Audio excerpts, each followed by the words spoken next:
Hello everyone, मेरा नाम है वरुण चित्रा। स्टडी ग्रुप में आपका बहुत बहुत स्वागत है। आज की वीडियो में एक मेंस लेवल का इंग्लिश का मॉक आज हम सोल्व करेंगे लाइव। आप सभी की डिमांड पे एक मेंस लेवल का मॉक मैं आप सभी के सामने लाइव सोल्व करने वाला हूं, जिससे कि आपको पता चलेगा कि मेंस लेवल में हमें क्वेश्चन किस तरीके से अटेम्प्ट करने होते हैं, कैसे हम मेंस लेवल के भी मॉक में 100% एक्यूरेसी बना सकते हैं। ठीक है, तो आज की क्लास में पूरा का पूरा मेंस लेवल का कंटेंट होगा। और आज का जो मॉक है मैंने लिया है ओली बोर्ड से। आईबीपीएस आरआरबी ऑफिसर स्केल 1 का जो आज हम मॉक सोल्व करने जा रहे हैं वो मैंने लिया है ओली बोर्ड से। वो मैंने इसलिए लिया है क्योंकि लास्ट ईयर मैंने आरआरबी ऑफिसर स्केल 1 का मेंस दिया था और उस मेंस में मैंने 31 क्वेश्चन अटेम्प्ट करे थे और उसमें से मेरे मार्क्स आए थे 28.5। ठीक है, अब क्यों मैंने ये वाला मूक लिया है? मैंने ये वाला मूक इसलिए लिया है क्योंकि इसमें जो लेवल है, इसमें जो इस वाले मूक का जो लेवल है एग्जैक्ट वो लेवल है जो मैं लास्ट ईयर दे के आ रहा था। तो मैं कहीं ना कहीं रिलेट कर पा रहा था उस लेवल को, उस अप्रोच को जो कि मैंने रियल एग्जाम में लगाई थी। तो आज वही सेम एग्जैक्ट पैटर्न या आप कह लीजिए एग्जैक्ट लेवल मैं आज सभी के सामने सोल्व करने वाला हूँ, जिससे कि मैं बता पाऊंगा कि प्री और मेंस हो गया या आप जो बेसिक कंसेप्ट सीखते हैं इंग्लिश में और जो मेंस में आता है उसमें ज्यादा फर्क नहीं है। हाँ, थोड़ा बहुत फर्क आता है, थोड़ा बहुत वो मॉडिफाई करते हैं क्वेश्चन को, थोड़ा बहुत आपको ऑब्जर्वेशन ज्यादा करना पड़ता है, आपकी अप्रोच को थोड़ा बहुत चेंज करना पड़ता है। तो वो सारी चीजें मैं आपको आज इस मूक में इन डिटेल समझाने वाला हूँ। अगर आपको वीडियो अच्छी लगेगी, टेक्निक्स पसंद आएगी, अप्रोच अच्छी लगेगी तो प्लीज वीडियो को लाइक शेयर और सब्सक्राइब जरूर करना। ठीक है, चलिए स्टार्ट करते हैं आज का मेंस लेवल का मूक। तो ये रहा आप सभी के सामने आज का लाइव मेंस लेवल मूक। ठीक है, तो आप सभी क्या करेंगे, अपनी कॉपी पेन लेके बैठ जाओ।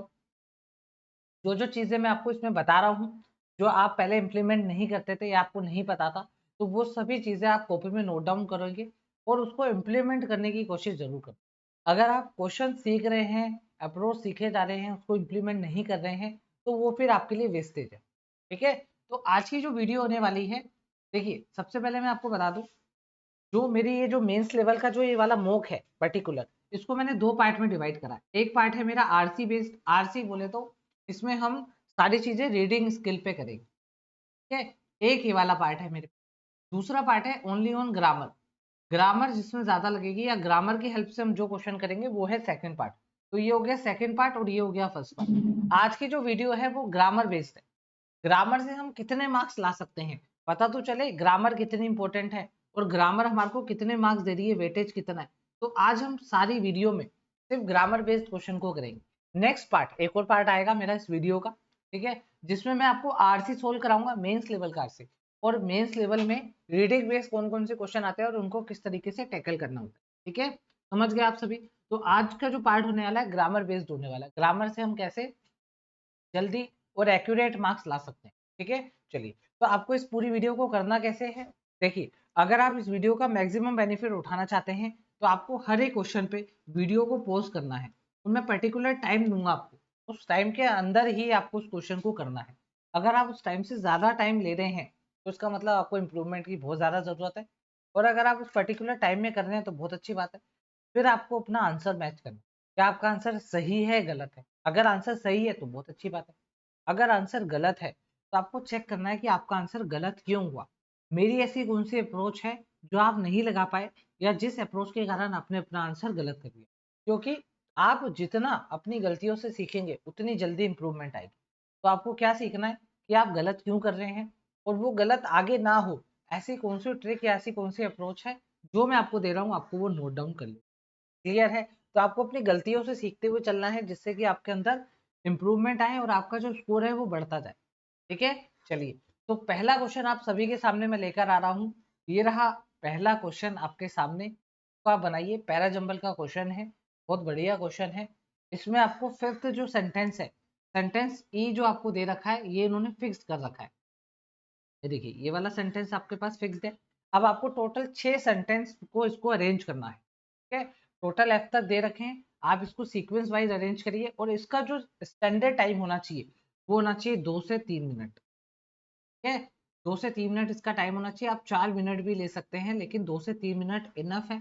अगर आप 4 मिनट ले रहे हैं तो भी चलेगा, लेकिन अगर आप 5 या 6 मिनट ले रहे हैं तब आपको इम्प्रूवमेंट करनी है। अब आपको मैं टाइम दे रहा हूँ, आपको वीडियो पोस्ट करके इतना टाइम लेना है। अगर मैं आपको वीडियो में टाइम दूंगा तो वीडियो काफ़ी लंबा हो जाता है, तो बहुत ज़्यादा दिक्कत आती है स्टूडेंट को उसको बार बार रिपीट करके देखने में। तो वीडियो को मैं पोस्ट कर रहा हूँ, आपको अपना आंसर बना लेना है कॉपी में। फिर जब मैं एक्सप्लेनेशन स्टार्ट करूंगा तो बस आपको उसको कनेक्ट करते हुए चलना है, उसको रीचेक करते हुए। ठीक है, चलिए। तो ये रहा आप सभी के सामने पहला question. Your time start now. Start करिए, बनाइए, वीडियो को पोस्ट करिए, फिर मैं अपना एक्सप्लेनेशन आपको देता हूँ।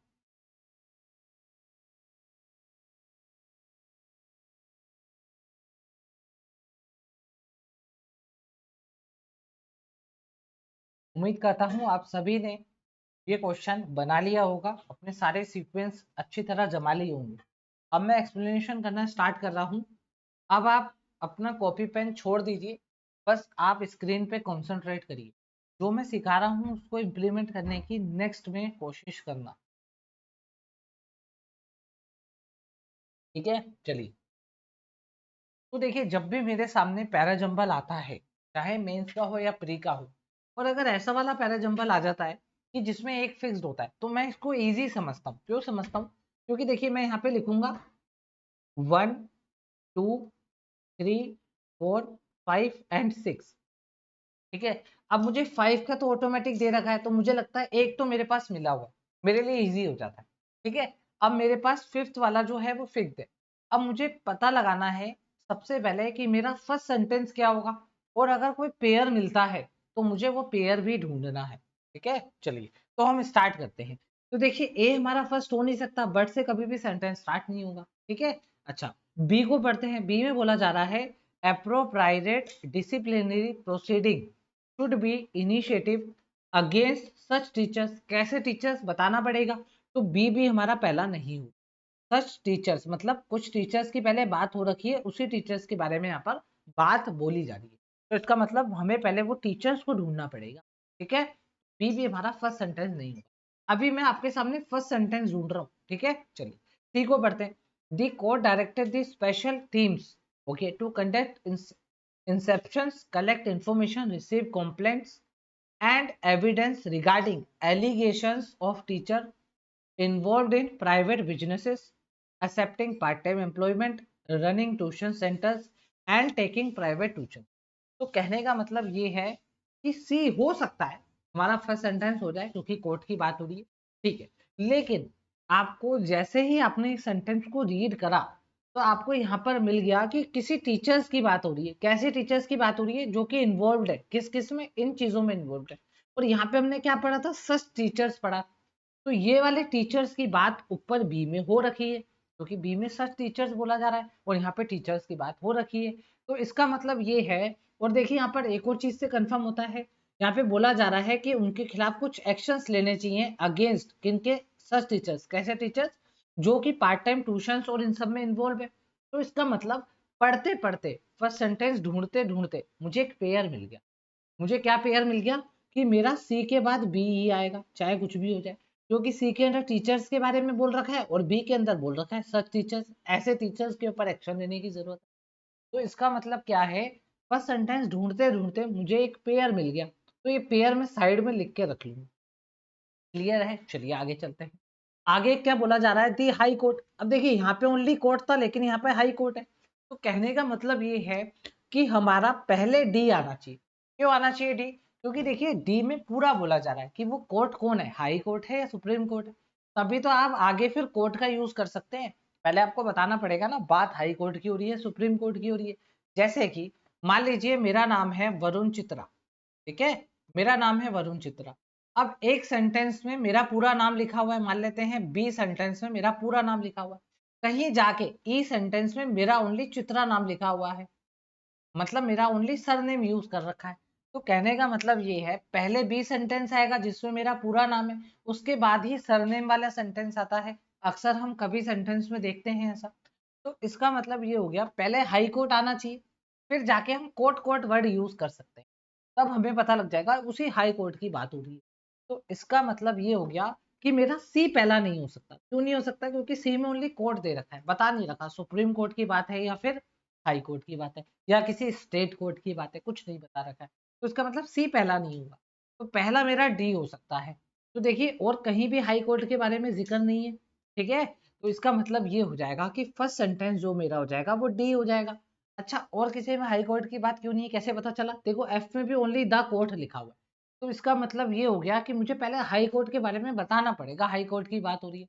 तो यहाँ से मुझे कंफर्म हो जाता है कि D will be our first sentence, ठीक है, तो डी आ गया हमारे पास फर्स्ट सेंटेंस। अब चाहे मेरे से पहला एग्जाम्पल बने ना बने, मेरा एक मार्क्स फिक्स है, ये एक मार्क्स मुझे दे देगा। देखिए फर्स्ट सेंटेंस बताना था, ये रहा डी, तो मेरा एक मार्क्स यहाँ पर क्या हो गया, फिक्स्ड हो गया। चलिए लगा के देख लेते हैं कि ये सही है नहीं है। देखिए बिल्कुल सही है, तो इसका मतलब क्या है, हमारा जो फर्स्ट सेंटेंस है वो डी है, ये कंफर्म हो चुका है। ठीक है, कोई बात नहीं, आगे चलते हैं। ठीक है, आगे चलते हैं, आगे चेक करते हैं। इसने सेकंड बोला है, ठीक है, सेकंड को बनाने से पहले अपन अब पूरा ही बना लेंगे। देखिए पूरा बनाते हैं, ये आ गया वापस से वही चीज है। अब देखिए, अब हमको ये पता है भाई हाई कोर्ट कोई बात कह रहा है, तो फर्स्ट सेंटेंस जैसे ही मिलेगा, मैं आपको बिल्कुल बेसिक से हर एक चीज कवर करवा रहा हूँ वापस से, ठीक है। तो जैसे ही आपको फर्स्ट सेंटेंस मिलेगा, आपको एक बार उसको पूरा रीड कर लेना है, बात किसकी हो रही है, थीम क्या है। तो हमने पढ़ा कि high court has directed the secretary, okay, direct करा किसको, सेक्रेटरी को, to the school education department to constitute special team in each. बोला जा रहा है कि जो हाई कोर्ट है उसने बोला है कि भाई स्कूल वालों को कि आपको हर एक डिस्ट्रिक्ट में अपनी एक स्पेशल टीम को कंस्टिट्यूट करना है, बनाना है, ठीक है, इस तरह की बात हो रही है, समझ गए। उसके बाद देखिए द कोर्ट यहाँ पर भी लगा है और द कोर्ट यहाँ पर भी लगा है, तो इसका मतलब हाई कोर्ट के बाद कहीं ना कहीं इन कोर्ट की बात ही होगी। तो दोनों में से कौन सा आएगा चेक करना पड़ेगा ना, बट इतना तो कंफर्म है हमारे को कि डी के बाद या तो सी आएगा या तो एफ आएगा, क्योंकि दोनों में ही कोर्ट की बात हो रही है, बात को कंटिन्यू करवाना पड़ेगा, या तो सी आएगा या तो एफ आएगा। चलिए एक बार एफ को पढ़ लेते हैं, सी तो हमने पढ़ रखा है, सी में बात हो रही है कैसे टीचर्स के ऊपर आपको एक्शन लेना चाहिए। एफ को पढ़ लेते हैं, the court also directed the school education to collect information. यहाँ पे जो वर्ड बता रहा है ऑल्सो, यहाँ पे जो ऑल्सो वर्ड है, ये ऑल्सो वर्ड ये बताता है कि कोई चीज पहले हो चुकी होगी, किसी और कोई पहले मतलब डायरेक्टेड कर चुके होंगे, उसके बाद ही इनको वापस से एफ वाला वर्ड लिखना पड़ेगा जिसमें ऑल्सो लगा के बोलना। जैसे राम गोस टू स्कूल, उसके बाद मैंने बोला also Shyam goes to school, इस तरीके से, तब राम के साथ साथ श्याम भी गया था, ऐसा कुछ सेंस आ रहा है। तो इसका मतलब जब मैं ऑल्सो वर्ड लगा रहा हूं तो कोई चीज पहले हो गई है, उसके बाद ही मुझे ऑल्सो लगाना पड़ेगा। तो इससे मुझे कंफर्म पता लगता है कि एफ मेरा नहीं आएगा डी के बाद, क्योंकि एफ में ये ऑल्सो वर्ड लगा हुआ है। तो इसका मतलब ये हो गया डी के बाद मुझे सी ही लिखना पड़ेगा, और जैसे ही मैं डी के बाद सी लिखूंगा तो बाय डिफॉल्ट बी भी आएगा, क्योंकि एक पेयर हम ऑलरेडी बना चुके हैं, तो सी के बाद बी आ गया। अब देखिए, अब एफ आ सकता है क्योंकि अब एक बार कोर्ट ने डायरेक्टेड की बात कर दी, क्या डायरेक्ट कर रहा है, उसके अलावा वो ये एफ वाले सेंटेंस को भी लिख रहा है। उसके अलावा वो क्या डायरेक्ट कर रहा है, वो collect information complaints material regarding activities of recognised and registered teacher, ठीक है, association across the state and verify their functioning and their other. तो साफ सीधी बात है कि भाई सी एक बार लिख दिया हमने, उसके बाद बी आना ही था, उसके बाद एफ के अंदर ऑल्सो करके लिखा हुआ था, तो एफ आएगा ही आएगा। अब क्या बात हो, अब क्या बचा, अब सिर्फ ए सेंटेंस बच रहा है, तो ए सेंटेंस हमारा लास्ट में आएगा, और कोई ऑप्शन ही नहीं बचा इसको लिख। तो ये हो गया आपका पहला एग्जाम्पल तैयार। ये मैं आपको एक्सप्लेन कर रहा था, एक्सप्लेनेशन के साथ साथ आपको सारी चीजें जो मैंने आपको बेसिक्स में, प्री में, जितने भी पहले जंबल की मेरी क्लासेस मैंने आपको पेड बैच में कराई है, सारी चीजें इसमें इंक्लूड है। कुछ भी ऐसा नहीं है कि सर आपने इसमें अलग बता दिया। तो कहने का मतलब ये है, अगर आपने मेरा पेड बैच अच्छे से कर रखा है तो आपको कहीं कोई भी दिक्कत नहीं आएगी पूरे के पूरे अपनी इंग्लिश की जर्नी या इंग्लिश प्रिपरेशन। ठीक है, तो हमारा यहाँ पर बन गया सीक्वेंस DCBFEA। तो जिसका ये ऑप्शन सही है वो बहुत ही बढ़िया है, नहीं है तो आप चेक करिए आपने गलत क्यों करा था। ऐसी क्या चीज है जो मैंने नहीं करी जो आपने कर दी, कि क्या चीज है जो मैं नोटिस करता हूँ पहले एग्जाम्पल बताते हुए आप नहीं करते, ये सारी चीजें आपको आगे बढ़ाएंगी। ऐसा नहीं है बस वीडियो देखी हो गया काम। अब सेकंड सेंटेंस को देखिए, सेकंड सेंटेंस का आंसर क्या होगा। तो एक काम करता हूँ, यहाँ पे मैं इसको रब कर देता हूँ, इसको लिखा रहने देते हैं और आगे बढ़ते हैं, ठीक है, ये ऑप्शंस लिखा रहने दो, ठीक है। तो यहाँ पर क्या बात हो रही है, सेकंड सेंटेंस बताना है, तो सेकंड तो हमारा सही है, देखो बिल्कुल सही है। आगे बढ़ते हैं, सिक्स सेंटेंस बताना है, सिक्स हमारा ए है, बिल्कुल सही है। आगे बढ़ते हैं, फोर्थ बताना है, फोर्थ हमारा एफ है, ये रहा फोर्थ है।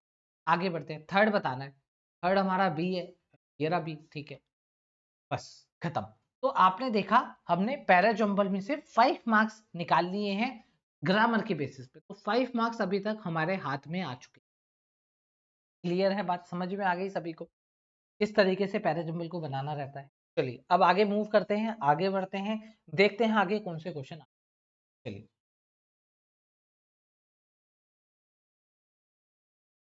नेक्स्ट क्वेश्चन आप सभी के सामने है, मैच दी कॉलम। अगर आप मेंस का एग्जाम देने जा रहे हैं तो मैच दी कॉलम जरूर आ सकते हैं, मोस्ट एक्सपेक्टेड टाइप है आजकल मेंस में, कॉलम बहुत ज्यादा पूछने। चलिए इसको बनाइए, आप सभी के लिए 1 मिनट का टाइम दे देता हूँ। वैसे देखिए आरआरबी पीओ मेंस में आपको इंग्लिश में सिर्फ 20 से 25 मिनट ही देने हैं मैक्सिमम, 25 मिनट मैक्सिमम। कहने का मतलब ये है आपको प्लीज इतना ही टाइम देना है इसमें, तो बहुत ही ध्यान से जल्दी से आपको इन क्वेश्चन को बनाना है। मैं आपको इसका आंसर विद इन 30 सेकेंड दिला सकता हूँ, 30 सेकेंड से भी कम लगेंगे, लेकिन पहले आप एक बार खुद से अटेम्प्ट करिए, ठीक है। चलिए इसको बनाइए, क्या आएगा इसमें आंसर बनाइए।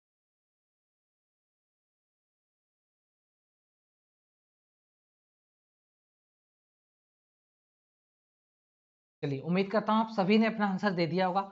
आप एक काम जरूर करें, कॉपी पेन तो लेके बैठें, अपना आंसर जरूर लगाएं, लास्ट में आप मार्क्स दे पाए आपके कितने मार्क्स आए हैं कितने गलत हुए।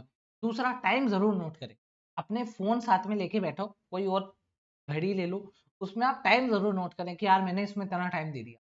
ठीक है, टाइम बहुत इंपॉर्टेंट है, अगर आप टाइम के साथ अपना प्रैक्टिस मैच नहीं कर रहे हो तो एग्जाम में कुछ नहीं। ठीक है, चलिए अब देखिए इसको कैसे बनाना था। मैं आपको जो अप्रोच दे रहा हूँ उससे आपका डेफिनेटली टाइम बचेगा, कोई ऐसा नहीं है जो कह दे कि सर इससे टाइम लग रहा है ज्यादा। देखो आपने यहाँ पर विथ को देखा है, देखो सबने विथ को देखा है, जी सर विथ को देखा है। अब विथ आप सभी को पता है ना प्रीपोजिशन होती है, इसमें कोई नई बात तो नहीं है कि मैंने आज आपको बताया कि विथ प्रीपोजिशन होती है। बस आपको जो चीजें पता है उसको कनेक्ट कैसे करना है हाई लेवल क्वेश्चन, ये चीज आप मुझसे सीखेंगे। ये चीज आपको मैं अपने पेड बैच में सिखा कि जो भी चीजें बेसिक्स होती हैं उससे कैसे हम आगे निकलें, कैसे जल्दी क्वेश्चंस को करें। अब देखिए ये अगर प्रिपोजिशन होता है तो बट भी तो प्रिपोजिशन होता है, तो बट नहीं जुड़ेगा, मतलब प्रिपोजिशन के जस्ट बाद प्रिपोजिशन आता नहीं है, ना इसके साथ इन जुड़ेगा। विथ के बाद आप एंड भी नहीं जोड़ सकते, विथ के बाद आपको कुछ ना कुछ तो जोड़ना पड़ता है, विथ किसके साथ गया या विथ किसके द्वारा किया गया, तो इस तरीके से मतलब आप मेरी बात को समझिए। देखिए विथ के बाद आप एंड भी नहीं जोड़ सकते, विथ के बाद आप इन भी नहीं जोड़ सकते। हाँ विथ इन एक साथ होता तो जुड़ जाता, लेकिन विथ के बाद ऐसे अलग से इन भी नहीं जुड़ता, ठीक है, और विथ के बाद बट भी नहीं जुड़ता।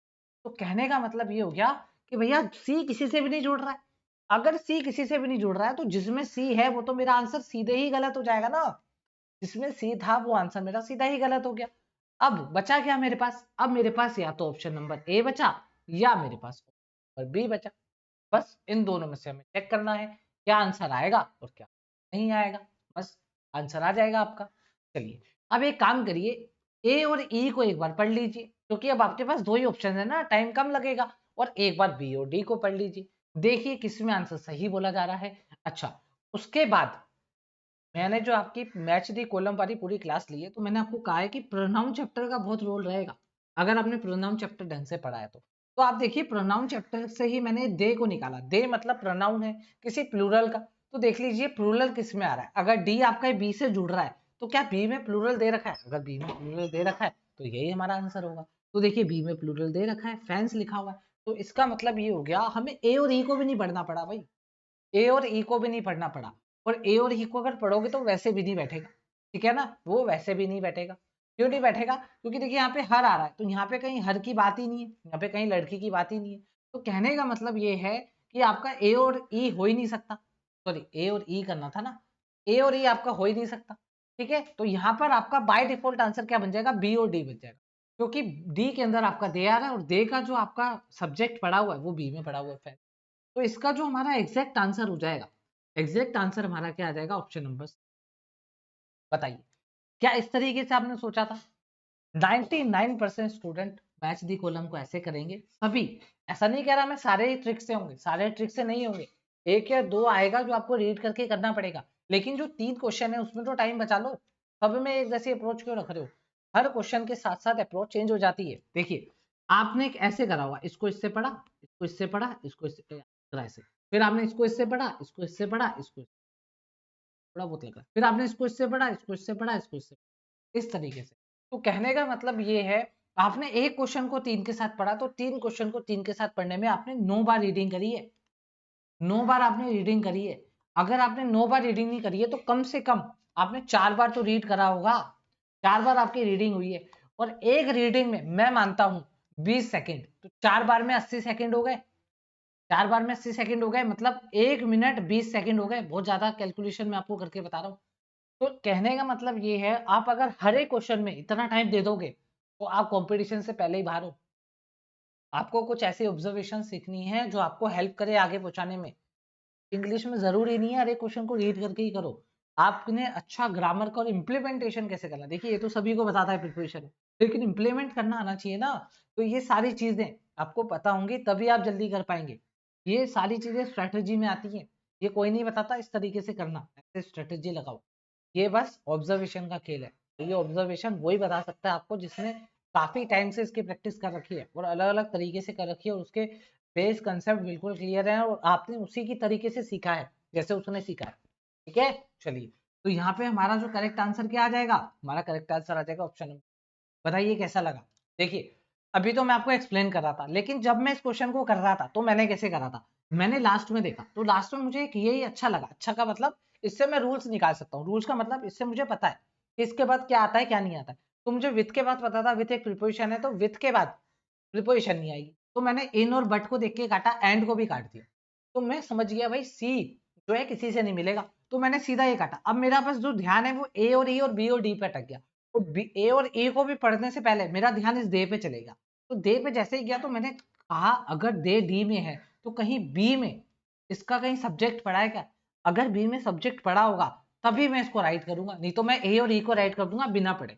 लेकिन मैं बी में गया तो बी में फैंस आ गया था, तो मतलब इसका सब्जेक्ट पढ़ा था और एक बार पढ़ लिया। The fans do not allow have to like the movies, TV show और books and they were welcome to disagree with each other। तो मैं समझ गया हाँ भाई यहाँ पर बात सही हो रही है। कहने का मतलब ये है, इसका मतलब इसका आंसर क्या होगा, सी होगा। अब मुझे ए और ई पढ़ना नहीं पड़ा, है ना, ए और ई मैंने उस टाइम पढ़ा ही नहीं था। क्लियर है, समझ में आ गई बात। चले आगे। उम्मीद करता हूँ आप सभी को समझ में आ रहा होगा, तो प्लीज एक बार लाइक शेयर सब्सक्राइब जरूर कर दें। ठीक है, अब देखिए, अब मैं आपको लेके चलता हूँ 1 मिनट के लिए, यहाँ आ जाइए। देखिए अगर आप मुझसे ऑफलाइन पढ़ना चाहते हैं तो आप वॉली बोर्ड के लर्निंग सेंटर में आ सकते हैं जो कि पुणे में है। अगर आप पुणे में रहते हैं, पुणे के आसपास रहते हैं, तो आप यहाँ पर तीनों ही एक्सपर्ट फैकल्टी हैं अपनी अपनी फील्ड के। मैथ्स में लोकेश सर हैं, रीजनिंग में जयंत सर हैं और इंग्लिश में तो मैं हूँ ही आप सभी को। ठीक है, तो अगर आप पढ़ना चाहते हैं बहुत ही डेडिकेटेड और बिल्कुल ही पॉइंट ऑफ, मतलब बिल्कुल टू दी पॉइंट अगर आप पढ़ना चाहते हैं तो आप इस सेंटर में जुड़ सकते हैं, मुझसे आके ऑफलाइन पढ़ सकते हैं। ठीक है, तो ये हमारा नया बैच स्टार्ट हुआ है, अभी हम आरआरबी को टारगेट कर रहे हैं। तो यहाँ पर जैसे नोटिफिकेशन आया तभी से इनको मेंस लेवल के इंग्लिश की क्लासेस देना हमने स्टार्ट कर दिया है। तो सोचिए जब इनका मेंस आएगा तब तक इनकी इंग्लिश कितनी खतरनाक हो जाएगी, और काफी सारे स्टूडेंट ऐसे होंगे जो अभी इंग्लिश को छोड़ के बैठ के होंगे और सिर्फ रीजनिंग और मैथ बना रहे होंगे, फिर जब मेंस में इंग्लिश आएगी ना तब उनके तोते उड़ेंगे। तो यहाँ पर हम हर एक चीज को, कैसे हम स्टूडेंट से आगे निकले, कैसे हम एवरेज स्टूडेंट को पीछे छोड़ें, कैसे हम अपनी प्रिपरेशन को एक और लेवल पे आगे लेके जाए, तो वो सारी चीजें हम यहाँ पे सिखाते हैं कि आपको क्या करना है जो और स्टूडेंट नहीं कर रहे, तभी तो हम आगे निकलेंगे। अगर हम सभी की तरह गधा मजदूरी करेंगे तो हम भी उन्हीं की तरह रह जाएंगे ना। तो हम यहाँ पे उनको स्मार्ट अप्रोच देते हैं। तो अगर आप इंटरेस्टेड हैं तो आप आ सकते हैं, कॉल कर सकते हैं, इंक्वायरी ले सकते हैं, नंबर आप सभी के सामने दे रखा है। अगर आप नहीं आ सकते, अगर आप दूर हैं, आप शिफ्ट नहीं हो सकते, तो आप मुझसे फिर भी पढ़ सकते हैं इंग्लिश। और जिस तरीके से मैं यहाँ पर क्वेश्चन सोल्व कर रहा हूँ वो सारी चीजें मैंने इस कोर्स में ऑलरेडी करा दी है, और इस कोर्स की जो वैलिडिटी है वो लाइफ टाइम है, और 20% अभी डिस्काउंट चल रहा है। पहले ये जो बैच जब रिलीज हुआ था, लॉन्च हुआ था, तब ये 1000 का था, अब ये 800 का है, क्योंकि काफी सारी डिमांड आ रही थी। सब स्टूडेंट, काफी सारे स्टूडेंट ऐसे थे जो फाइनेंशियली इतने स्ट्रॉन्ग नहीं है, तो मैंने इसको 800 पे करा है। देखिए इससे कम कभी नहीं होगा। क्यों नहीं होगा, क्योंकि इसके अंदर ऐप वालों को बहुत सारे जगह जगह मेरा इसमें जितना भी शेयर है जाता है, तो मेरे पास एंड में कुछ नहीं बचता है, बहुत ही कम बचता है। और मैं बहुत ज्यादा डेडिकेटेड होके, बहुत ज्यादा ऑब्जर्वेशन करके, टाइम लगा के ये कंटेंट मैंने बनाया है। ठीक है, और इसमें आपको मेंस लेवल का सारा कंटेंट मिलेगा। देखिए क्या है ना, आपको यूट्यूब पे मैं मेंस लेवल की क्लासेस नहीं देता हूँ, क्योंकि मेंस लेवल में बहुत ज़्यादा एफर्ट, बहुत ज़्यादा टाइम लगता है, तो वो मैं आपको सिर्फ और सिर्फ पेड बैच में दूंगा। लेकिन मैंने एक मेंस लेवल का मॉक ये वाला आपके लिए, आपके डिमांड में बनाया है। बाकी सारे मेंस लेवल के मॉक, मतलब अभी तक मैं 4 मॉक दे चुका हूँ, 4 मॉक मैं ले चुका हूँ इस पेड बैच में। आगे और भी मॉक आएंगे अभी आरआरबी पीओ के, ठीक है। अगर आप लेना चाहते हैं बैच तो आप इसको ले सकते हैं। अभी इसमें 200 का डिस्काउंट चल रहा है, और ये लिमिटेड डिस्काउंट है, मैं इस डिस्काउंट को हटा रहा हूँ, ठीक है ना। तो बहुत जल्दी हो सके, क्योंकि ये बहुत ही पीक टाइम है आपका, आप जितना जल्दी हो सके अपना इंग्लिश का कोर्स खत्म करें, रिवाइज करें, प्रैक्टिस करें और आगे बढ़े। और आप खुद देखना, जब आप इस कोर्स को लोगे तो काफी सारे स्टूडेंट मेरे ऐसे हैं जो अब और स्टूडेंट के डाउट सोल्व कर रहे हैं इंग्लिश के ही। पहले उन्होंने कोर्स बाय करा, मेरे से पढ़ा, सीखा, अब वो और स्टूडेंट के डाउट सॉल्व करने में लगे हुए हैं, और स्टूडेंट क्वेश्चन भेजता है तो वो उनको आंसर करते हैं, तो इस लेवल का वो सीख चुके हैं।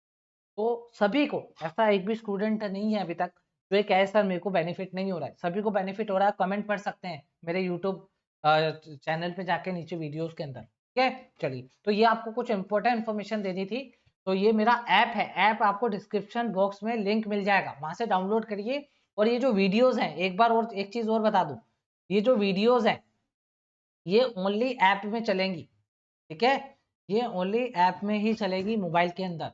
पीसी पे या डेस्कटॉप पर आप सिर्फ लाइव मॉक दे सकते हैं, प्रैक्टिस कर सकते हैं, क्वेश्चन आंसर दे सकते हैं, लेकिन वीडियोस आपको सिर्फ मोबाइल में चलेंगी, ठीक है। सारी पेड कंटेंट है, और काफी सारी वीडियोस हैं इसमें, लगभग 46 वीडियोस अभी हैं। बाकी और मेंस की अभी अपलोड होंगी, मेंस की मैं भी बनाऊंगा। और हर एक टॉपिक का मैंने टेस्ट भी लिया है, जैसे noun, pronoun, adjective, adverb, conjunction, सबका टेस्ट भी लिया है। टेस्ट में बताया, जो सिखाया कैसे इंप्लीमेंट करना है, तभी तो आप मेंस में इंप्लीमेंट कर पाएंगे, ठीक है। तो जिसको भी मेंस में प्री किसी में भी दिक्कत आती है तो आप ये कोर्स ले सकते हैं। इसमें मैंने आपको बेस सिखा दिया है। जब आप बेस सीख जाएंगे तो आप कोई भी क्वेश्चन कर सकते हैं, और वो बेस सीखने के बाद कैसे इंप्लीमेंट करना है ये भी सिखाया, ठीक है। चलिए, तो जो ऑफलाइन नहीं आ सकते हैं वो ये वाला कोर्स ले सकते हैं, जो ऑफलाइन आ सकते हैं वो तो पुणे आ जाइए, कॉल करिए, मैं आपको बताता हूँ, ठीक है। चलिए आगे चलते हैं। अब हम चलते हैं अपने वापस से टेस्ट को रिज्यूम करते हैं। यहाँ तक हम सब समझ चुके हैं कि क्या बोला जा रहा है, ठीक है। चलिए आगे बढ़ते हैं, एक मिनट,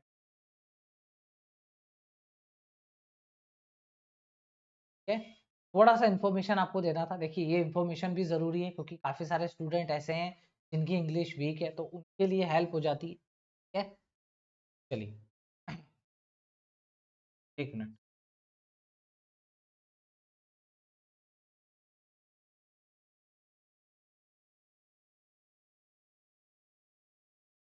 हाँ देखिए, ये हमने कर लिया बैच दी कॉलम। अब आगे चल रहे हैं। अब ये वाला जो क्वेश्चन है, इसमें क्या बोला जा रहा है, आपको कनेक्ट करना है, आपको कनेक्टर दे रखे हैं, कंजंक्शन दे रखे हैं, इस कंजंक्शन से आपको कनेक्ट करना है।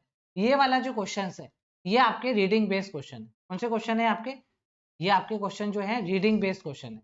इसको हम नेक्स्ट पार्ट में लेंगे, जिसमें मैं आपको पूरा रीडिंग के ऊपर कैसे हमारे को कमांड बनानी है, रीडिंग से कैसे आंसर निकालने हैं, रीडिंग से कैसे हम 100% श्योर होंगे सर, ये सारी चीजें नेक्स्ट पार्ट में। आज ग्रामर वाला है तो आज ग्रामर वाले क्वेश्चन, तो इसको स्किप कर दे रहे हैं अभी अपन, ठीक है ना। कराऊंगा, सारे क्वेश्चन कराऊंगा, लेकिन अभी स्किप कर दे रहे हैं, अभी सिर्फ ग्रामर पे अपन फोकस, इसको भी स्किप कर दे रहे हैं। हाँ चलिए, वापिस से मैच दी कॉलम आ गया, बनाइए। मैच दी कॉलम वापिस से आ गया, इसको बनाइए।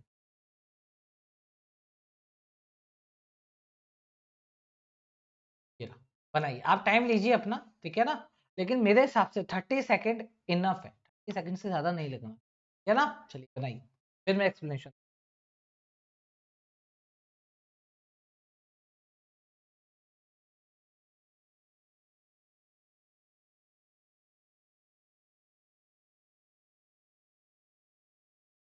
चलिए उम्मीद करता हूँ टाइम, सॉरी टाइम क्या, उम्मीद करता हूँ आपसे बन गया होगा। अब मैं अपना एक्सप्लेनेशन देने जा रहा हूँ आपको, ठीक है। बहुत बढ़िया तरीके से इसको समझिएगा। एक मिनट चेक कर लूँ, रिकॉर्डिंग हो रही है। चलिए आ जाइए, देखिए मैच दी कॉलम 1 और मैच दी कॉलम 2, तो उम्मीद करता हूँ मैं थोड़ा बहुत मेरा जो मैंने आपको बताया वो तरीका लगाया होगा। अब देखिए यहाँ पर जो बढ़िया वर्ड है, बिल्कुल बढ़िया, बहुत ही बढ़िया, जो आपका आंसर ला सकता है वो है ये टू। टू के बाद या तो प्रैक्टिस आएगा या तो हेल्प आएगा। टू के बाद वर्ब की फर्स्ट फॉर्म आती है ना, तो या तो प्रैक्टिस आएगा तो हेल्प आएगा। कैन तो आएगा नहीं, क्या नहीं आएगा, कैन नहीं आएगा। तो इसका मतलब ये है या तो बी हमारा डी से जुड़ेगा या बी हमारा एफ से जुड़ेगा, अगर जुड़ना होगा तो। ठीक है, एक ही होगी, एक ही बात ही। अब देखो एक बार सी को पढ़ो, तो सी पे बोला जा रहा है ईएमआई हेल्प्स। ठीक है, अब मैं ऐसा क्यों देख रहा हूँ समझिएगा, क्योंकि 2 से मुझे 2 मिल गए, तो देखिए मुझे बी और डी भी मिल रहा है। ठीक है ना, और बी और डी यहाँ भी मिल रहा है। तो एक बार बी और डी को हम पढ़ लेते हैं, क्योंकि बी और डी में काफी ज्यादा जोर दिया जा रहा है। तो हमने पढ़ा the wear and tear. Wear and tear का मतलब होता है टूट फूट, है ना, किसकी टूट फूट? Of machineries. Okay, can be attributed to practice for an upcoming event. देखो पढ़ने में बिल्कुल सही लग रहा है यार, बी और डी बिल्कुल। तो कहने का मतलब ये है, जो टूट फूट हो रही है मशीन की, ऐसा हो सकता है कि वो कोई अपकमिंग इवेंट की प्रैक्टिस कर रहे हो, जिसमें वो ज्यादा यूज कर रहे हो, ज्यादा चला रहे हो, तो वो टूट फूट हो सकती है। ठीक है, पढ़ने में बिल्कुल सही लग रहा है, लेकिन ये गलत है। क्यों गलत है? क्योंकि देखिए मैंने आपको नाउन वाले चैप्टर में पढ़ा रखा है कि इक्विपमेंट हो गया या मशीनरी हो गई, इन सबका कभी भी प्लूरल नहीं होता है। लेकिन यहाँ पे देखिए इन्होंने मशीनरीज कर रखा है, तो इसका मतलब यहाँ पर ये ग्रामेटिकली गलत हो गया। तो जब ये ग्रामेटिकली आपका गलत हो जाएगा, तो ना बी और डी भले ही बन रहा हो सेंस में, तब भी नहीं जुड़ेगा, ये भी नहीं जुड़ेगा।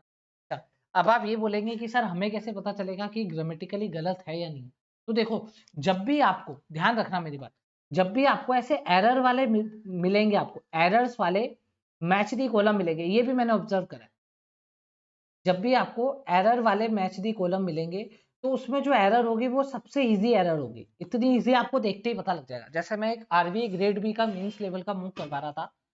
आरबीआई ग्रेड बी में जो फेज 1 आता है, ठीक है, उसमें जो लेवल रहता है वो भी मेंस का रहता है, फेज 1 का भी, आरबीआई ग्रेड बी की बात। तो उसमें क्या था, उन्होंने ऐसे लिखा हुआ था, आ, आप पॉजिटिव या ऐसा कुछ था, तो ऐसा लिखा हुआ था, मैं ऐसा लिख देता हूँ, आप पॉजिटिव, ठीक है, रेट्स, ऐसा लिखा हुआ था, मैच दी कॉलम ही था। मैं दिखा दूंगा आपको, क्वेश्चन में दिखा दूंगा आपको। तो उसमें क्या था, पॉजिटिव रेट्स था। तो मैं समझ गया, देखो पढ़ने में वो सही लग रहा था, लेकिन पढ़ते ही पता चल रहा है ना, साफ दिख रहा है ना, ए के बाद तो रेट्स नहीं आ सकता ना, ए आर्टिकल मतलब सिंगुलर। आप पॉजिटिव रेट लिखना पड़ेगा, आपको ओनली रेट लिखना पड़ेगा। तो जब भी मैच दी कॉलम में एरर आएगी तो बहुत ईजी आएगी, आपको पढ़ते ही समझ में आ, पढ़ते दिख जाएगी। जैसे मशीनरी की एरर है, पढ़ते ही समझ में आ रही है, मशीनरी का मशीनरी होता नहीं है। तो कहने का मतलब ये है कि यहाँ पे जो बी और डी होते सोते भी नहीं बन रहा, क्योंकि इसमें ग्रामेटिकली एरर है। और देखो ऊपर लिखा भी रहता है, ऊपर है ना, ध्यान रखना, ऊपर लिखा भी रहता है, देखो आपको दिखा देता हूँ, सारी चीजें बताता हूँ। देखिए जब भी, ध्यान रखना, एक एक बात और मेरी ध्यान, इन वर्ड्स को ध्यान से पढ़ना, कॉन्टेक्चुअली एंड ग्रामेटिकली। जब वो ग्रामेटिकली वर्ड बोल रहा है, तो इसका मतलब ये है, हो सकता है इसमें ग्रामर की एरर हो, लेकिन कभी कभी वो ग्रामेटिकली नहीं लगाता है, वो कभी कभी कॉन्टेक्चुअली लगाता है, या फिर मीनिंगफुल लगाता है। तो इसका मतलब ये वहां पे ग्रामर नहीं होगा। तो जब ग्रामेटिकली आ जाए तो थोड़ा ध्यान रखना, पढ़ते समय थोड़ा सा ध्यान रखना कि यार कोई एरर तो नहीं, और एरर बहुत ईजी होगी। ठीक है, सारी ऑब्जर्वेशन दे रहा हूँ, जो जो मेरे साथ हो चुका है सब चीजें बता रहा हूँ। ठीक है, चलिए आ जाओ वापस आ जाओ, क्वेश्चन पे आ जाते हैं वापस से, कोई दिक्कत नहीं।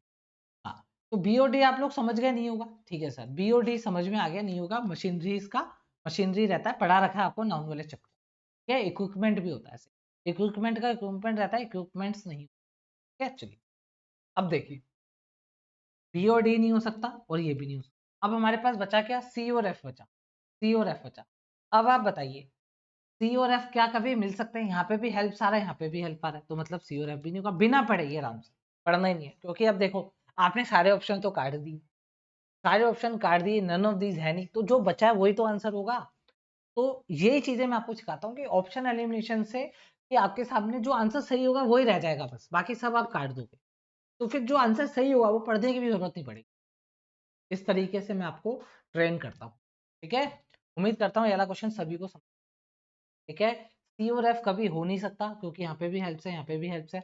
बी और डी अभी बताया क्यों गलत हो जाएगा, बी और डी इसलिए गलत हो जाएगा। दूसरा, एक ही ऑप्शन बचेगा, ए और ई, और वो बिना पढ़े वही आंसर होगा। ठीक है, चलिए आगे बढ़ जाते हैं सी के साथ।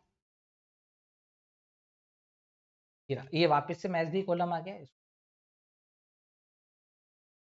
देखो कॉलम 1 कॉलम 2 वाला छुप रहा है, कोई बात नहीं, आप सभी को पता है कॉलम 1 है।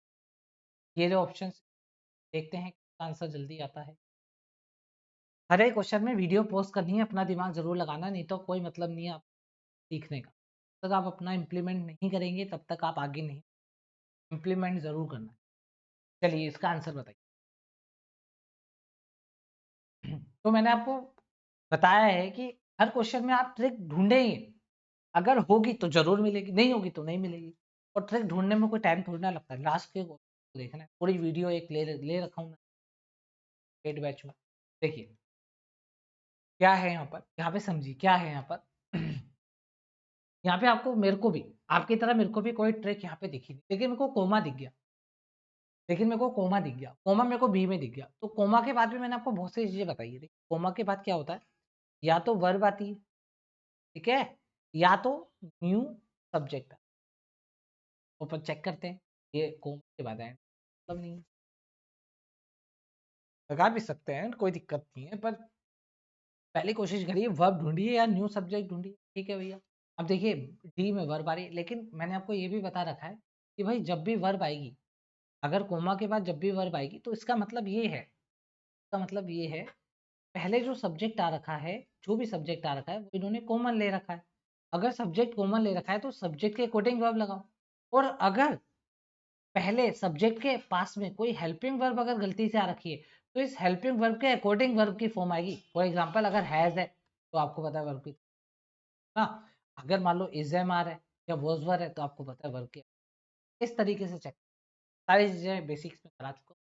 तो आप देखिए यहाँ पे कोमा है, तो कोमा के बाद आप प्रिपेयर नहीं लगा सकते क्योंकि हैज लिखा हुआ है। अगर आपने इसको मतलब सब्जेक्ट बनाया हुआ है तो यहाँ पे प्रिपेयर्ड होगा, और यहाँ पे पढ़ने से भी नहीं पता। तो इसका मतलब क्या है कि ये नहीं हो सकता ना, ये होगा। एफ को पढ़ लेते हैं एक बार। Which makes every person who has hair fall worry so much. तो यहाँ पे भी हेयर फॉल की बात हो रही है, मेरा बी और एफ, ऑप्शन नंबर डी, खत्म बात। तो ये सेंटेंस इतने छोटे थे आप सीधा भी रीड कर सकते थे। ये सारी अब मेरी हैबिट ही हो गई है, क्योंकि है मैं रीड करूँ या एरर से करूँ, मतलब ग्रामर से करूँ, टाइम उतना ही लगता है। रीड करने से ज़्यादा टाइम लग जाता है, लेकिन ग्रामर से कभी भी ज़्यादा, ग्रामर से जल्दी हो जाता है ना। नहीं तो आप इसको रीड करके भी कर सकते। अगर रीड करके करते तो आप ऐसे भी पता लगा लेते, बहुत ईजी है। The location of the factories on the outskirt of village and the workers from the village travel either bye walk two wheelers. कोई दिक्कत, ऐसे आपको ए और ई मिल जाता। लेकिन ए और ई मिल जाता तो आपको सी और डी और बी और एफ पढ़ के देखना पड़ता। पढ़ के देखते जब आपको पता लगता एरर है किसमें। और देखो इन्होंने क्या चालाकी करी है, इन्होंने सी और डी में क्या करा है, writing an exam without proper preparation, prepare and right an exam. तो कोशिश ये करी गई है एग्जाम को एक साथ डालने की, लेकिन यहाँ पे ग्रेविटिकली नहीं बैठे, ठीक है। चलते हैं नेक्स्ट क्वेश्चन पे, उम्मीद करता हूँ ये भी आपको क्लियर हो गया। अब ये आरसी आ गया, आरसी बताऊंगा, सारे क्वेश्चन बताऊंगा आरसी के कैसे करने हैं, कौन से करने, कौन किस तरीके से अप्रोच लगानी है। लेकिन नेक्स्ट आगे चल जाते, आरसी को भी दे रहे हैं, आगे चलते हैं। अच्छा, लास्ट में चेक करेंगे कि भाई कितने मार्क्स आए। अच्छा, ये आ गया आपके पास फिलिंदा ब्लैंक्स बनाइए। देखिए आप कैसे बनाते हैं, टाइम लेते हैं। पहला क्वेश्चन फिलिंदा ब्लैंक्स का, इसको बनाए।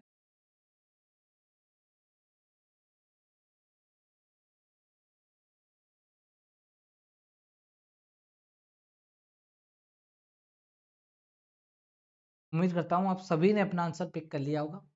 अब मैं बताता हूँ कैसे बनाना। देखिए ऐसे बनाना था, इसको ऐसे बनाना था। मैं आपको हमेशा बताता हूँ जब भी फिलिंदा ब्लैंक्स आता है तो उसके आसपास देखिए करिए, के आसपास देखा। यहाँ पे देखो अपोस्ट्रोफी लगा हुआ है तो कंफर्म है कि यहाँ पर नाउन आना चाहिए, लेकिन आगे एक और नाउन है तो इसका मतलब है नाउन नहीं आएगा। अगर इसके जस्ट बाद नाउन आता तो इसके आगे नाउन नहीं आना चाहिए, समझेगा, क्योंकि नाउन नाउन एक साथ नहीं आ सकता। तो इसका मतलब ये है इस एपोस्ट्रोफी एस का नाउन यहाँ पड़ा है, तो नाउन के जस्ट पीछे क्या आता है, एडजेक्टिव आता है। बस एडजेक्टिव को चेक, देखो ये एडजेक्टिव नहीं है, एडजेक्टिव नहीं है, ये एडजेक्टिव नहीं है, ये हो सकता है एडजेक्टिव और ये हो सकता है, कोई बात। आर लगा हुआ है तो आर के बाद कभी भी वर्ब की यानी ई एस और एस वाली फॉर्म आती नहीं है। हम ये आंसर एक ही हो गया, एक ही तरीका हो गया। क्या अब आप बताइए, क्या मैंने यू पढ़ना स्टार्ट करा, क्या बोल रहे हैं आप ही बताइए, क्या मैंने ऐसे पढ़ना स्टार्ट करा कि यार ये बोल क्या रहा है, नहीं पढ़ा। टाइम बचा ना, टाइम बचा, सीधा सीधा फिल इन द ब्लैंक्स में। हाँ, जिसमें ग्रामर नहीं लगेगी पढ़ना पड़ेगा, क्योंकि मैंने आपको क्या बताया, इंग्लिश आपकी जब भी अच्छी होगी जब आपकी रीडिंग और ग्रामर दोनों अच्छी होगी, ठीक है। समझ गए आप लोग बात, ये मेंस लेवल की क्वेश्चन है और ये एग्जैक्ट ये लेवल आपका आरआरबी पीओ मेंस में रहेगा, क्योंकि यहाँ टाइम कम मिलता है, क्वेश्चन ज्यादा होते हैं इसलिए। लेकिन एसबीआई पीओ आईबीपीएस पीओ में क्या होगा, टाइम को ज्यादा देते हैं तो वो चाहते हैं क्वेश्चन को थोड़ा सा हार्ड, थोड़ा सा बड़ा, थोड़ा सा डिफिकल्ट लैंग्वेज में, बस ये फर्क है।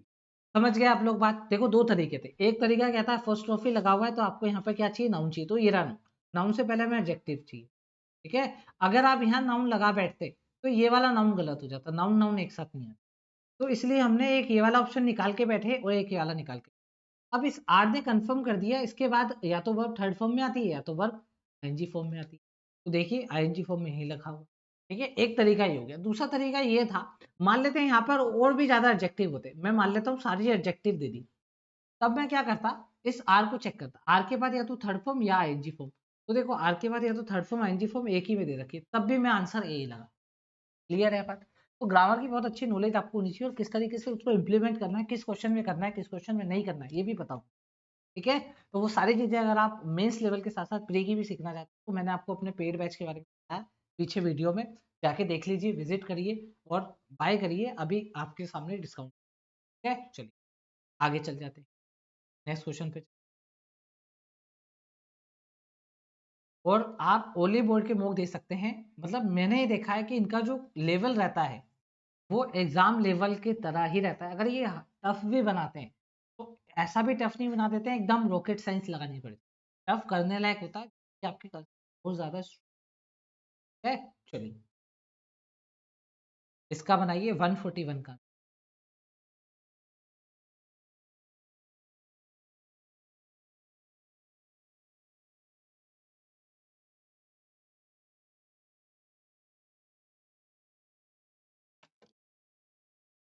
वन फोर्टी वन का आंसर बताइए।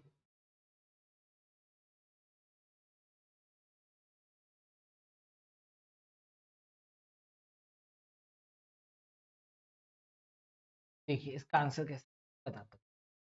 काफी सारे स्टूडेंट 99% रीड करके फिल द ब्लैंक्स को करते हैं। देखो मैं रीड करने के खिलाफ नहीं, मैं रीड करने को आपको मना, मैं आपको ये कह रहा हूँ, देखो मैं आपको, मेरी बात को समझ रहा, मैं क्यों ग्रामर के ऊपर इतना जोर देता हूँ। देखो मैं ये कह रहा हूँ कि क्वेश्चन कोई भी हो, मान लो कोई भी क्वेश्चन, ठीक है, कोई भी क्वेश्चन है आपके, एनी क्वेश्चन, तो करने के दो तरीके, एक है रीडिंग, एक है ग्रामर। क्योंकि देखो जब भी सेंटेंस या कोई भी क्वेश्चन आपके सामने आएगा तो वो लिखा तो सेंटेंस ही होगा, सेंटेंस को लिखने के ऊपर कुछ रूल्स कुछ कंसेप्ट होते हैं, और वो किसके अंदर आएगी, वो ग्रामर के अंदर। लेकिन रीडिंग से क्या होगा, रीडिंग आपको कॉन्टेक्चुअली बताएगा, कॉन्टेक्चुअली कि वो कॉन्टेक्स्ट में कितना सही है, तब सही मीनिंग आ रहा है या नहीं आ रहा है। मान लो ग्रामर सही लिखी आपने लेकिन वो कॉन्टेक्स्ट ही सही नहीं बैठ रहा, तब क्या होगा। अब क्या होता है कि सारे स्टूडेंट हर एक क्वेश्चन को ट्राई रीडिंग से मारते हैं, तो रीडिंग में मेरी बात सुनिए, रीडिंग में आपके सामने कंफर्म है ग्रामर से ज्यादा ही टाइम लगेगा। तो मेरा ही मानना होता है हर एक टेस्ट में, मेरी 120 मॉक की जो सीरीज चल रही है उसमें मैंने आपको कि जो फर्स्ट अटेम्प्ट आपका होगा हर एक क्वेश्चन में, जो आपका फर्स्ट अटेम्प्ट होगा वो आपका किससे होगा, ग्रामर से होगा। क्यों होगा, क्योंकि ग्रामर अगर लग गई तो आपका टाइम रिड्यूस हो जाएगा। क्या हो जाएगा, आपका टाइम रिड्यूस हो जाएगा। तो टाइम रिड्यूस करना क्यों जरूरी, क्योंकि पूरा कॉम्पिटिटिव एग्जाम जितना भी है सब टाइम के ऊपर है, आता सबको सब है, लेकिन टाइम कौन कितना लेता है उसके ऊपर। तो मेरा मानना ये होता है, मैं जब भी टेस्ट देता हूँ, क्योंकि जो भी टेस्ट मैं आपके सामने लेकर आता हूँ पहले मैं खुद से देता हूँ मैं क्या सोच पा रहा हूँ, क्योंकि जो चीज मैं सोच पाऊंगा रियल एग्जाम में तभी तो मैं आपको दे पाऊंगा, है ना। तो जो चीज मैं सोचता हूँ वो चीज मैं आपको यहाँ पे एक्सप्लेन करते हुए बता पाऊँ, जो मैंने एक्सपीरियंस करा होगा वही बता पाऊंगा ना, कैसे मैंने इसको ढूंढा था, कैसे करा। अगर मान लो मैंने करा ही नहीं है, क्वेश्चन दिया ही नहीं है, तो फिर मैं आपको बताने लायक नहीं। पहले मैं देता हूँ, सोचता हूँ कि मैं कैसे सोचता हूँ, स्टूडेंट भी ऐसे सोच तरीके से भी हो सकता है, टाइम किस में लग रहा है, तो ये सब चीजें मैं देख। तो आप पहले ग्रामर से अटेम्प्ट दो, क्योंकि ग्रामर लगनी होगी तो लगेगी, नहीं लगनी होगी तो आपको पता ही लग जाएगा यार ग्रामर ही नहीं रही, तब आप रीडिंग पे जाइए। तो उससे क्या होगा, ऐसे क्वेश्चन बहुत कम होते हैं जो रीडिंग पे बनते हैं, ग्रामर से ज्यादातर क्वेश्चन वो ग्रामेटिकली हो जाते हैं, क्योंकि वो ग्रामर में ही कहीं ना कहीं मिस्टेक डालते हैं। क्यों ग्रामर में मिस्टेक डालते हैं, क्योंकि वोकैब के आपको पता है एक ही वोकैबलरी के, रीडिंग मतलब वोकैबलरी अच्छी, तो एक ही वोकैब के आपको पता है 2 से 3 मीनिंग होते हैं। अब वहां पर कौन सा अलग लगेगा कौन सा नहीं लगेगा, कंफ्यूजन। दूसरा, वो क्या करेंगे, वोकैब तो सेम यूज करेंगे लेकिन उसकी पार्ट ऑफ स्पीच चेंज कर देंगे, तो आप पार्ट ऑफ स्पीच से पकड़ सकते हैं, पार्ट ऑफ स्पीच से आप पकड़ लेंगे कौन सी पार्ट ऑफ स्पीच चाहिए थी और कौन सी नहीं है, ठीक है। हालांकि मीनिंग सेम होगा लेकिन पार्ट ऑफ स्पीच जरूरी है। क्यों जरूरी है, क्योंकि ग्रामर क्या कहता है, पार्ट ऑफ स्पीच आपको मेंटेन रखनी है, कौन कब आएगा कैसे आएगा, ठीक है, सारी चीजें आपको इन डिटेल बता रहा हूं। तो बहुत यूजफुल सेशन होने वाला है आपके लिए, मेंस लेवल के लिए किस तरीके से आपको सोचना है। तो चलिए देखो, जब ये मेरे सामने आया था तो मैंने सिर्फ 2 देखा, मैंने ये भी नहीं देखा क्योंकि मुझे 2 बहुत बढ़िया लगा। 2 के बाद आपको पता है वर्ब की फर्स्ट फॉर्म आती है। अच्छा, लेकिन 2 के बाद कभी-कभी वर्ब की आईएनजी फॉर्म भी आती है। ऐसे टोटल 22 वर्ड्स हैं। वर्ड्स कह लूँ या फिर मैं फ्रेज कह लूँ, जो भी आप कहना चाहें, वर्ड्स या फिर फ्रेज, ठीक है? ऐसे टोटल 22 है। वो मैंने आपको पेड बैच में पूरी की पूरी पीडीएफ विथ एग्जांपल, विथ कैसे पकड़ना है, सब बता रहा हूँ, ठीक है?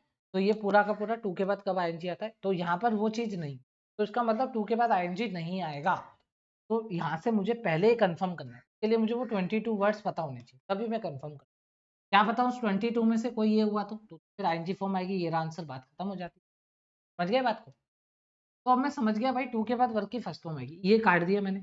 ये तो क्या है, एडजेक्टिव है, इसको भी काटो। ये क्या दे रखा है, ये वर्ब दे रखी है, ये थर्ड फॉर्म, ये भी। तो या तो मेरे पास बी आएगा या तो डी आएगा, या तो बी आएगा या तो डी आएगा। क्या दे सकते। अब आगे जो एंड वर्ड होता है ना, मैं आपको बहुत बार बता चुका हूँ, जब मैं लाइव मॉक आपके सामने लेता हूँ 120 मॉक में, एंड और मैंने आपको क्या बताया, बहुत बढ़िया वर्ड होते हैं। इन दोनों के आसपास लगभग सेम मीनिंग के वर्ड आते हैं। क्या आते हैं? लगभग सेम मीनिंग के वर्ड आते हैं। तो आपने देखा इंटीमिडेट, और यहाँ पे क्या लिखा हुआ है, अरेस्ट। तो इंटीमिडेट का मतलब भी होता है अत्याचार करना, ठीक है? यल का मतलब भी लगभग। चलो कोई बात नहीं, आपको इन दोनों में कंफ्यूजन है, आगे चलते, आगे पढ़े, ठीक है? आगे हमने पढ़े, क्या लिखा हुआ है, ह्यूमन राइट्स डिफेंडर्स, जो ह्यूमन राइट के जो डिफेंडर होते हैं, डैश दी कंट्री। अब आप बताइए, बोल्ड दी कंट्री कुछ होता है क्या? हाँ, अराउंड दी कंट्री होता है। तो इसका मतलब हमारा आंसर क्या आ जाएगा, डी आ जाएगा, D will be the right. एक ये अप्रोच जो कि ज्यादातर टीचर्स यूज करते हैं कि आप वोकेबलरी को देख के कर। लेकिन जिसको वोकेबलरी नहीं आती, मान लो आपने वोकेबलरी बहुत पढ़ी है लेकिन जो आपने नहीं पढ़ी वही आगे एग्जाम में, तब क्या करेंगे? तब देखिए आप क्या समझिए, हर एक चीज से मैं हर एक क्वेश्चन, ये जब ही हो सकता है जब आपने इस तरीके से, मेरी तरीके से सीखा है, मेरी तरीके से आपको आपने यहाँ से 2 देखा, 2 के बाद आपने वर्ब के फर्स्ट फॉर्म आइडेंटिफाई करी, तो आपने इसको कट करा, इसको कट करा, क्योंकि एडजेक्टिव है ना, हमें तो वर्ब चाहिए ना, 2 के बाद हमेशा वर्ब आती है, ध्यान रखना। ये भी गलत है, ठीक है? के बाद ये भी गलत है। अब आपको पता है या तो आंसर डी होगा या तो आंसर बी होगा। अब आपको यल और इंटीमिडेट का मतलब नहीं पता, तो क्या करोगे, छोड़ दोगे क्या? नहीं छोड़, इधर आ जाओ। डैश दी कंट्री, अब आप बताइए डैश दी कंट्री क्या होता है? बोल्ड, यही दो बचे हैं ना, या तो बी बचा है तो डी बचा है। अब आप बताइए, आप बोल्ड दी कंट्री लिखेंगे या अराउंड दी कंट्री लिखेंगे? Definitely around the country. ये लो आगे आंसर। मान लो मुझे इसका मतलब नहीं पता और इसका भी तो भी मैंने आंसर कर दिया ना, चेक भी कर लो, देखो चेक कर लो, सही है। गलत कोई कर ही नहीं सकता अगर आप इस तरीके, कोई गलत नहीं कर। तो आप मान लेते हैं आप मेंस में, मैं कह रहा हूँ 25 ही करके आओ, तो पता है ना मेरे 20। जब आप मेंस देकर आते हैं तो सब अपना हिसाब लगाते हैं ना यार, इतने मार्क्स आ जाएंगे, इतने गलत हो सकते, लेकिन आप इंग्लिश में श्योर हो जाएंगे। कैसे हो जाएंगे? जब आप टेस्ट देंगे उसमें गलत नहीं होंगे तो एग्जाम में तो गलत नहीं। जब टेस्ट में कोई चीज़ गलत नहीं हो रही तो एग्जाम में भी नहीं होगी ना, क्योंकि एग्जाम में तो ईजी आता है। क्लियर है बात, समझ गए? इस तरीके से आपको मैं बता रहा हूँ कैसा माइंडसेट रखना है। चलो आगे, चलो एक और फिल इन द ब्लैंक्स आगे बनाओ, जरा मेरी तरह बना के देखो, जो मैं यूज कर रहा हूँ चीजें यूज करके देखो बन रहा है क्या आपसे, जल्दी देखो। मैं इस क्वेश्चन का आंसर, मैंने जब मैं ये टेस्ट दे रहा था मैंने 2 सेकंड में दिया। 2-3 सेकंड हद से, 3 सेकंड में मैंने। अब आप बताओ, आप 3 सेकंड में इसका आंसर दे सकते? जो दे सकता है बहुत बढ़िया, जो नहीं दे सकता वो रीड करता पढ़ता रह जाएगा। कैसे रीड करता पढ़ता रह जाएगा? क्योंकि उसने यहाँ पर ए और एन दे दिया, तो मतलब मेरे पास अगर ए और एन आ गया तो मेरे पास वोवल भी आ सकता है और नॉन वोवल भी आ सकता है। तो अब यहाँ पे तो इन्होंने ग्रामर का रूल खत्म ही कर दिया, लेकिन एक रूल इन्होंने खत्म नहीं, बाय। बाय के बाद मैं आपको अक्सर बताता हूँ, जब मेरे एडिटोरियल सेशन आप लेते थे, इसके जस्ट पहले वर्ब की थर्ड फॉर्म आती है, तो मतलब सेकंड वाला है, तो मतलब इसमें आपको चेक करना है वर्ब की सेकंड फॉर्म का। बताओ 3 सेकंड में मिलेगा कि नहीं मिलेगा आंसर? 3 सेकंड से ज्यादा किसी को भी लग जाए इस कंसेप्ट के बाद, तो उसको इंग्लिश पढ़ना छोड़ देनी चाहिए, ठीक है ना? सीधा आपने बाय यहाँ से देखा दाल नहीं गल रही है, यहाँ पे देखा यहाँ पे दाल गल जाएगी, तो वर्ब की थर्ड फॉर्म चाहिए थी, तो ये रही वर्ब की, ये रहा। और रियली एग्जाम में भी ऐसे ही आएगा, एक ही ऑप्शन वो देगा आपको, अगर ग्रामेटिकली उसको लगवाना हो, ग्रामेटिकली कंसेप्ट लगवाना होगा तो वो एक ही ऑप्शन देगा जैसे कि इसने। इसलिए मुझे ये वाला जो मॉक है रिलेटिव लग रहा, जो मैं रियल एग्जाम देकर आया। अभी मैंने 31 क्वेश्चन करे थे 18 मिनट में, 18 से 19 मिनट में। मैंने आके लाइव एनालिसिस भी दिया था यूट्यूब पे। ठीक है, चलिए, तो इसका मतलब इसका आंसर क्या आ जाएगा, ये लो, ये आ गया बिना देखे बिना सोचे। अब आप खुद बताओ, क्या मैंने यहाँ से पढ़ते हुए ऐसे आया, क्या बोला जा रहा है, inflation has been increasing as a result, क्या मैं ऐसे पढ़ते हुए आया? अगर मैं ऐसे पढ़ते हुए आता तो यहीं आपके यहीं 5 सेकंड लग गए। फिर आप इसमें ये ढूंढोगे, यहाँ 5 सेकंड, फिर आप यहाँ से यहाँ तक पढ़ोगे, यहाँ 5 सेकंड लग, फिर आप इसमें ढूंढोगे, यहाँ 5 सेकंड लग, फिर आप इसको पढ़ोगे, सेंस समझोगे, यहाँ 5, 1 2 3 4 5, 25 सेकंड लग। उसके बाद फिर आप देखोगे कौन सा वाला बढ़िया है, में आपके 10-20 सेकंड लग गया ना टाइम ज़्यादा। लेकिन जो इसको 5 सेकंड में करके निकला वो तो आपसे आगे निकल गया। तो ये सारी अप्रोच आप सीखिए। तो आप ये जो इन्वेस्टमेंट करेंगे ना पेड कोर्स में मेरे, ये आपका वेस्ट नहीं, आप कुछ ना कुछ जरूर सीखेंगे, जरूर आपके मार्क्स बढ़ेंगे। और एक बार इन्वेस्टमेंट करना है, ऐसा नहीं कह रहा कि मैं आपको मेंस के लिए अलग पे करना है, इसके लिए एक ही में सब होगा, क्योंकि आपका बेस स्ट्रॉन्ग है। चलिए आगे चलते हैं। एक निकल गया क्वेश्चन, एक निकल गया, चलो इसको बना, इसको बनाइए, बनाइए इसको। फिलर्स आप लोग कर रहे हैं मेंस लेवल के, डबल फिलर। हाँ,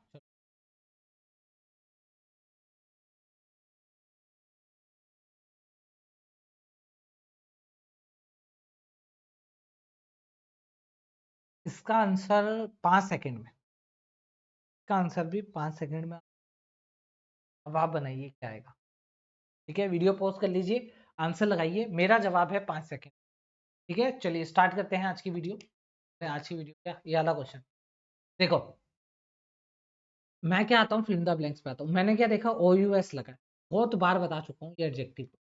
बहुत सारे वर्ड ऐसे हैं जो एडजेक्टिव होते हैं, पता लग जाता है। अगर ये एडजेक्टिव होता है, इसके जस्ट पीछे कुछ लगाना है, वो एडवर्ब भी होगा ना, वो एडवर्ब भी होगा ना, तो मतलब एल वाई वाला ही एडवर्ब होता है। ये लो, बताओ, बताओ, ये एडवर्ब है।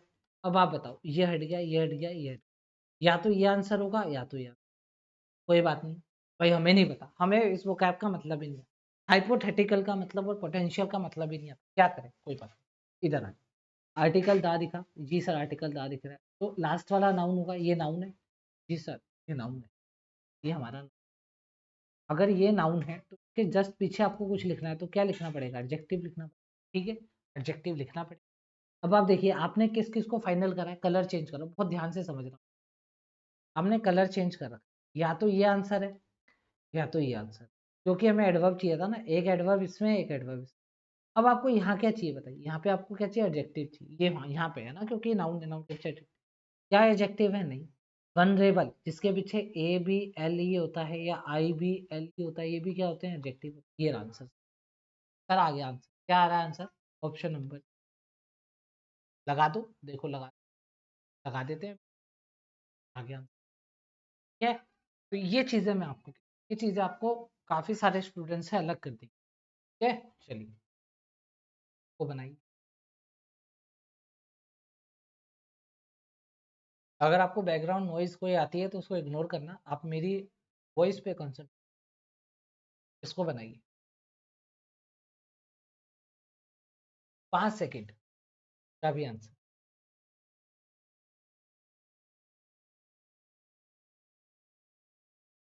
चलिए, वीडियो पॉज कर लिया होगा आपने, अपना आंसर बना लिया होगा, मैं एक्सप्लेनेशन देने जा रहा हूँ। देखिए यहाँ पे क्या बोला जा रहा है, कनाडा।